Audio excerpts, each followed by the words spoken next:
Sobat Sehat dan Bahagia yang tercinta, Deddy Mulyadi, Gubernur Jawa Barat dan mantan Bupati Purwakarta, dikenal karena upayanya mengintegrasikan elemen budaya Sunda dalam pembangunan daerahnya, termasuk mendirikan berbagai patung yang terinspirasi dari tokoh pewayangan dan simbol budaya lainnya. Langkah ini menuai kritik dari beberapa kelompok yang menilai bahwa pembangunan patung-patung tersebut berpotensi menyimpang dari ajaran Islam dan mengarah kepada Hinduisasi.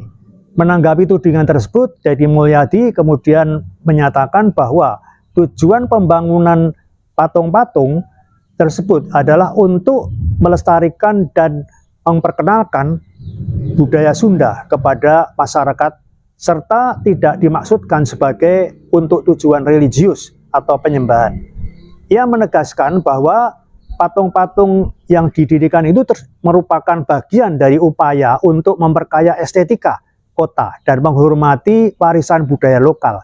Ia menekankan pentingnya memahami perbedaan antara simbol budaya dan praktek keagamaan, serta mengajak kepada masyarakat untuk melihat upayanya sebagai bentuk penghormatan terhadap tradisi dan sejarah lokal. Sebaliknya, kelompok monoteis yang keras, terutama dalam Islam, menganggap seni yang berasal dari tradisi Hindu dan Buddha sebagai bentuk kemusyrikan karena beberapa alasan teologis dan historis.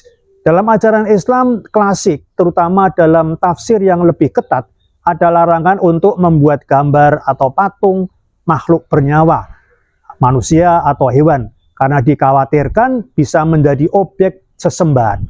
Hal ini didasarkan kepada beberapa hadis Nabi yang mengutuk pembuatan gambar atau patung, terutama yang memiliki niat penghormatan berlebihan atau berpotensi yang disembah. Di zaman Nabi, Islam muncul dalam konteks masyarakat Arab yang memang banyak menyembah patung dan berhala di Ka'bah sebelum datangnya Islam. Karena itu, ajaran Islam sangat tegas dalam menolak segala sesuatu yang berpotensi menyerupai praktek penyembahan berhala. Memang banyak seni rupa dalam tradisi Hindu dan Buddha yang mengandung unsur-unsur sakral seperti patung, dewa-dewi, dan relief kisah-kisah mitologi. Bagi kelompok monoteis keras, seni seperti ini dianggap tidak netral karena berasal dari keyakinan politeistik, sehingga dikategorikan sebagai melestarikan kemusyrikan. Dalam sejarah Islam di masa lalu di Nusantara, terutama setelah berkembangnya paham-paham Puritan, maka kemudian ada kecenderungan untuk membersihkan hal-hal atau praktek-praktek keagamaan dari unsur-unsur yang dianggap bid'ah atau berbau kepercayaan yang lama. Oleh karena itu, segala bentuk seni yang memiliki akar di dalam tradisi Hindu dan Buddha kemudian seringkali mendapatkan resistensi. Di Indonesia, beberapa kelompok Islam konservatif melihat upaya pelestarian seni dan budaya Hindu-Buddha sebagai bagian dari upaya menghidupkan kembali kepercayaan lama yang bertentangan dengan ajaran Islam. Sebetulnya dalam hal ini, Deddy Mulyadi sedang menghadapi fenomena yang saya istilahkan sebagai pertentangan antara monoteisme keras versus monoteisme lunak dalam berbagai tradisi keagamaan.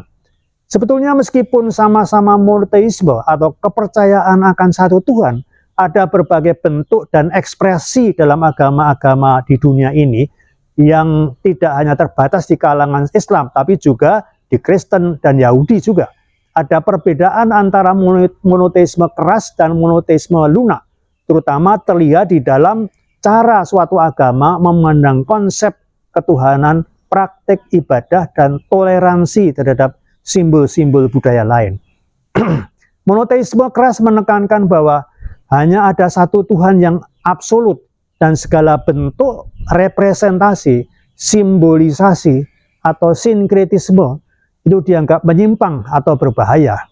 Mereka menganggap patung, gambar, atau representasi Tuhan sebagai bid'ah, inovasi terlarang, dan bahkan syirik menyekutukan Tuhan. Contohnya, kelompok Islam Puritan melarang pembuatan gambar Nabi Muhammad. Bahkan di beberapa kelompok Islam yang konservatif dilarang juga menggambar makhluk hidup secara umum. Ciri yang kedua adalah menolak terhadap budaya lokal dan segala bentuk kepercayaan adat dan budaya pra-Islam yang bercampur dengan ajaran Islam, seperti penghormatan kepada leluhur atau ziarah kubur. Di beberapa kelompok Kristen Protestan juga menolak patung dan ikon seperti yang digunakan dalam Katolik. Mereka cenderung memiliki aturan fikih atau hukum agama yang ketat dalam kehidupan sehari-hari. Misalnya, kelompok Islam fundamentalis misalnya menerapkan aturan berpakaian dan interaksi sosial yang sangat spesifik. Mereka cenderung melihat agama lain sebagai tidak sah atau bahkan sesat. Beberapa kelompok dalam Islam melihat non-muslim sebagai kafir. Sebaliknya, monoteisme lunak memiliki pendekatan yang lebih fleksibel dan akomodatif terhadap budaya lokal, serta memiliki pemahaman simbolis terhadap ketuhanan. Ciri-ciri mereka antara lain adalah mengizinkan penggunaan simbol dan representasi visual Tuhan atau tokoh suci. Misal di Kristen Katolik dan Ortodoks memiliki ikon, patung, dan lukisan Yesus, Bunda Maria, serta para santo. Di aliran Hindu Dvaita yang monoteistik, dalam filsafatnya tetap menggunakan patung dan arca dalam ibadah. Monoteis lunak juga melakukan akulturasi dengan budaya lokal. Contohnya Kristen di Amerika Latin dan Afrika mengadopsi banyak unsur budaya setempat dalam ritual mereka. Di Indonesia ada istilah Islam Nusantara yang dimunculkan oleh Nahdlatul Ulama dan aliran Islam Kejawen yang mengakomodasi unsur budaya lokal seperti wayang, ziarah wali, dan selamatan.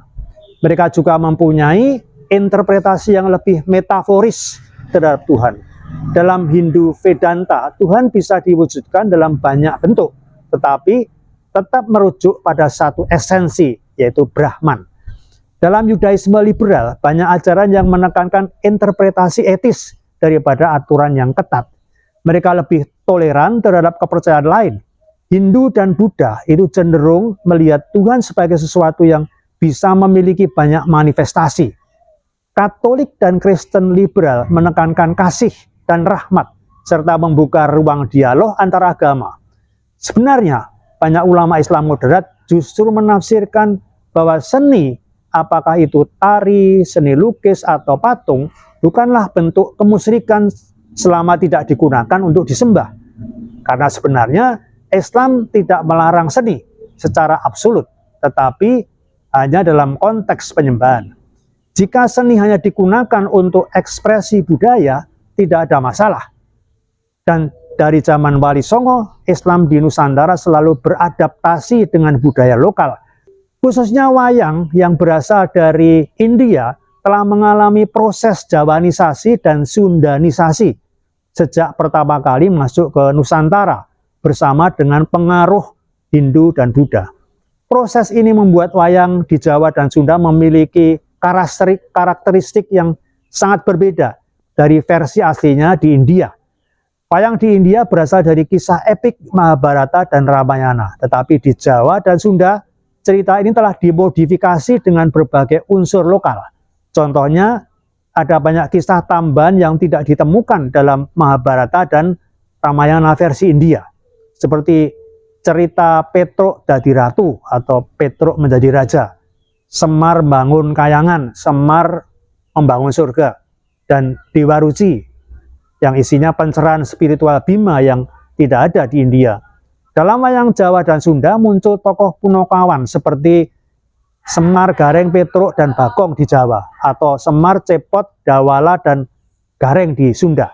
Mereka tidak ada dalam versi India dan diciptakan untuk memberi unsur humor sekaligus nasihat spiritual dalam cerita wayang.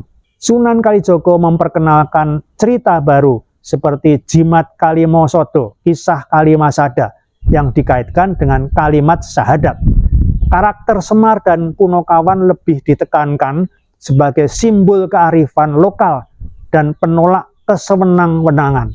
Di Sunda, wayang golek berkembang sebagai tradisi khas yang lebih bersifat hiburan dengan tokoh seperti Cepot, yang memberikan humor khas masyarakat Sunda.